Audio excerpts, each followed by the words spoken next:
So I just got done watching That Time I Got Reincarnated as a Slime, the movie, also known as Scarlet Bond, and it was awesome.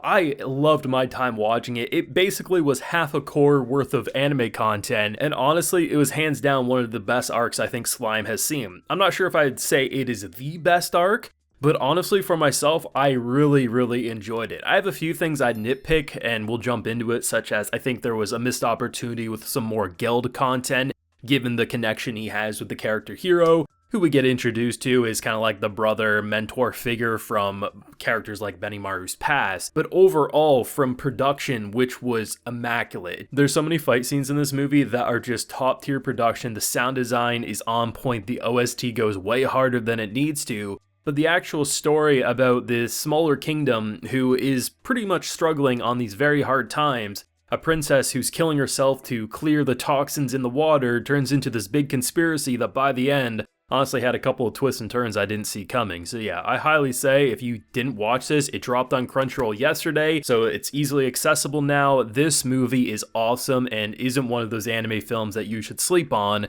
like many can turn out to be. Now, I do have a full live reaction to this entire movie available on my Patreon, so if you do want to see my full uncut thoughts as I watch it, you can head on over there and consider supporting. I mean, this was just, it was awesome. And the thing I really like is that even though some of the twists I saw coming, like who ended up being one of the bads that were kind of causing a ruckus, the doctor was pretty on the nose. You kind of expected it. Though what was nice is that even though I think the doctor twist you can kind of see coming that he wasn't actually trying to help this princess, ultimately though, the whole fact that there's three of them and only one out of the three turned out to be scummy. I mean, the character designs of the trio here, who were kind of like the advisors or the doctors to this royal princess, this royal queen, all things considered. Honestly, usually in a show like this, they would all kind of be scummy. So the fact that only one turned out scummy was actually pretty refreshing. But they actually kind of had like a 3-point system that turned the entire antagonist thing into what it turned out to be. So you basically have a doctor who was never really helping her. You have this character Lakia who just honestly gave me Joker vibes, dancing around as the building's crumbling, just having the best time ever. It was a hoot and a holler for him. I was like, okay, this is absolutely hilarious. But then when it came to Violet, who was the one kind of responsible for the tiara being twisted to begin with,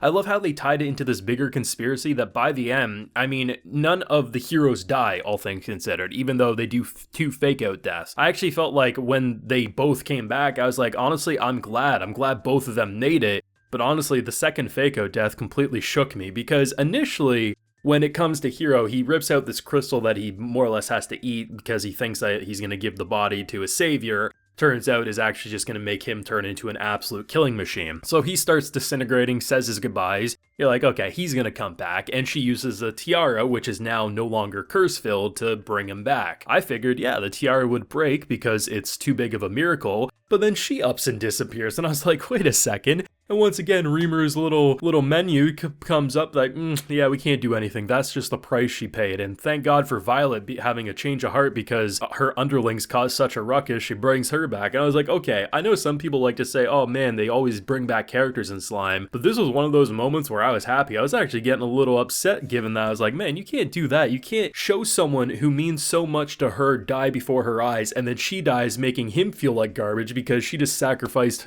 her life for him. It was a whole roller coaster of emotions, but it was a fantastic ending in my opinion. And like I said, I think the trio of antagonists added a lot than rather just having one big bad cause the entire chaos to occur. Now, initially, the doctor, he has so many clues that it's hard to miss that, like, yeah, you're supposed to doubt him. So him not being actually a doctor helping makes sense. Then they introduce Lakia, who honestly at first I didn't really think much of, but quickly after the transformation and just jumping around and just having, like, there's fire, the building's falling apart, and I'm like, okay, this is a fantastic antagonist because you're just a complete psycho that has more fun about laughing at the face of death rather than fearing for your own life. So it was a great antagonist there. And the way they tie it together with Diablo, who comes in and shakes down a girl named Violet, who basically made this whole game where like, hey, I'll give you this ultimate power. The ultimate power is actually twisted and corrupt. So the more you use it, the more you'll be polluted yourself and it will be passed on to your descendants. But because you're a powerful queen who cares about her people, you are okay and all your descendants probably will as well.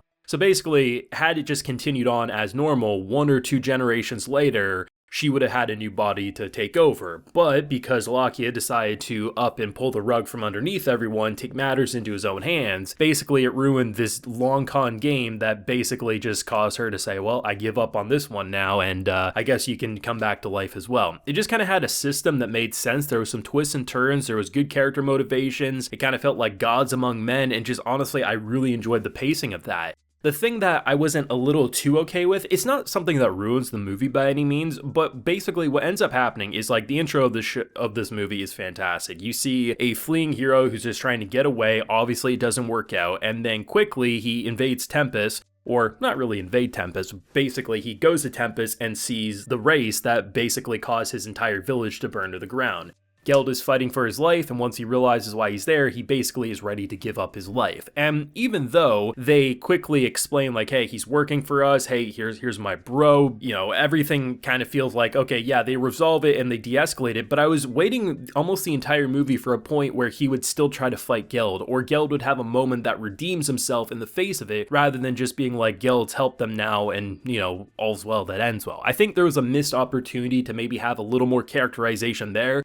I mean, almost every character that we've come to know and love about Slime is in this movie in some way, shape, or form. Some get like a mini action scene, some get a cool, funny moment. I mean, Xion casually kills a dragon in the sky almost with her cooking. You kind of have everything you want to see. But I think you probably could have skimmed down on maybe a couple of the smaller fights and give a little more characterization to Geld. But all in all, like, there was a lot in the main show. I just think given what they were trying to establish here on the initial character motivations of wanting to kill, you know, Geld's race, I just think they could have done a little more there. But was it enough to ruin the film? No. Overall, I thought the pacing was good. I liked the structure, I liked the format. It was just the Geld stuff that I thought they could have done a little bit more with. But overall, like I said, it felt like the best of Slime. You have the crazy moves, you have the good character motivations. Rimuru parts the sea and clears a polluted pond that's just, you know, causing such a ruckus. It is a fantastic movie, and honestly, I went in thinking it would be a fun movie at best, because honestly, I'm just not a big anime movie guy. They're happening more and more, and a lot of it ends up either being canon or the non-canon stuff is just so good that